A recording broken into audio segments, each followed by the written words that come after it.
اعوذ باللہ من الشیطان الرجیم بسم اللہ الرحمن الرحیم ایاک نعبد و ایاک نستعین صدق اللہ العظیم۔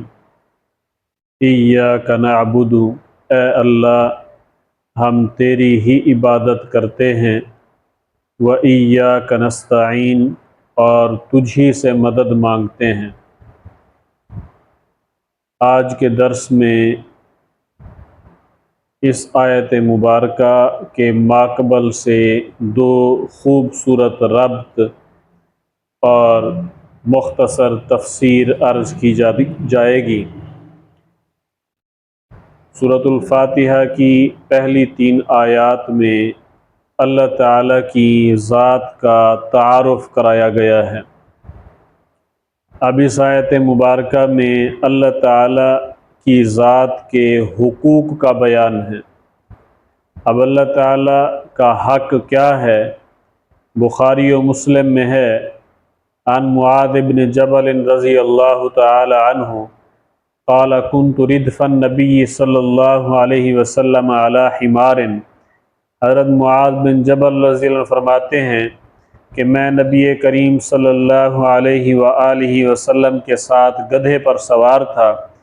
فقال علی یا معاذ، تو نبی کریم صلی اللہ علیہ وسلم نے مجھے ارشاد فرمایا، اے معاذ، اتدری ما حق اللہ علی العباد وما حق العباد علی اللہ، کیا تو جانتا ہے کہ اللہ تعالیٰ کا حق بندوں پر کیا ہے اور بندوں کا حق اللہ تعالیٰ پر کیا ہے؟ قلت اللہ ورسولہ اعلم، میں نے عرض کیا اللہ اور اس کا رسول ہی بہتر جانتے ہیں۔ فقال، تو نبی کریم صلی اللہ علیہ وسلم نے ارشاد فرمایا، حق اللہ علی العباد ان یعبدوہ ولا یشرکوا بہ شیئا، اللہ تعالیٰ کا اپنے بندوں پر یہ حق ہے کہ یہ بندے صرف اسی کی عبادت کریں، ولا یشرکوا بہ شیئا، اور اللہ کے ساتھ کسی کو بھی شریک نہ ٹھہرائیں، نہ اس کی ذات میں نہ صفات میں۔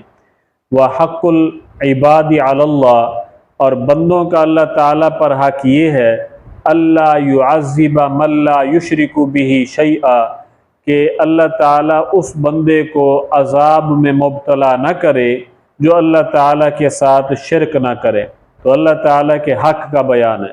دوسرا ربط یہ ہے کہ سورۃ الفاتحہ کی پہلی 3 آیات میں یہ بتلایا گیا ہے کہ انسان اپنی ماضی، حال اور استقبال میں اللہ تعالیٰ کا محتاج ہے، کہ ماضی میں اللہ تعالیٰ نے انسان کو عدم سے وجود بخشا ہے، صورت و شکل عطا فرمائی ہے، عقل اور دانائی سے نوازا ہے۔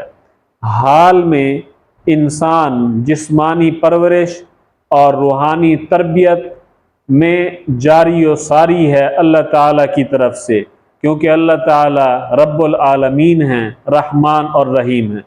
اور مستقبل کے اندر بھی یہ انسان کل قیامت کے دن اسی روز جزا کے مالک کی مدد اور اس کے فضل کا محتاج ہے، کیوں کہ وہی مالک یوم الدین ہے۔ اب جب انسان ماضی میں، حال میں، استقبال میں اللہ تعالیٰ کا محتاج ہوا تو عقل اور طبیعت کا تقاضا یہ ہے کہ عبادت بھی صرف اسی کی کرنی چاہیے جس کا انسان ماضی و حال اور استقبال میں محتاج ہے۔ لہذا یوں کہہ سکتے ہیں کہ صاحب عقل و بصیرت کا دل پکار اٹھا، ایاک نعبد، اے اللہ ہم تیری ہی عبادت کرتے ہیں۔ عبادت کی تعریف کیا ہے؟ عبادت کا معنی کیا ہے؟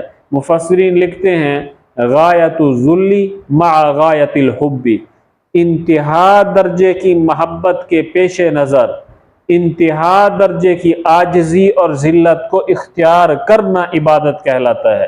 ہم دیکھتے ہیں امیر ہو غریب ہو، بادشاہ ہو یا فقیر ہو، اپنی یہ مقدس پیشانی، اپنا یہ ماتھا زمین پر اسی کے سامنے ٹیکے ہوئے ہوتا ہے۔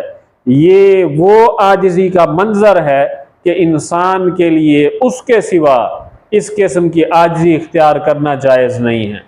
اور آگے اللہ تعالیٰ نے فرمایا ہے وَإِيَّاكَ نَسْتَعِينُ، بندے کی ترجمانی کی، بندہ کہتا ہے اے اللہ ہم تجھ ہی سے مدد مانگتے ہیں۔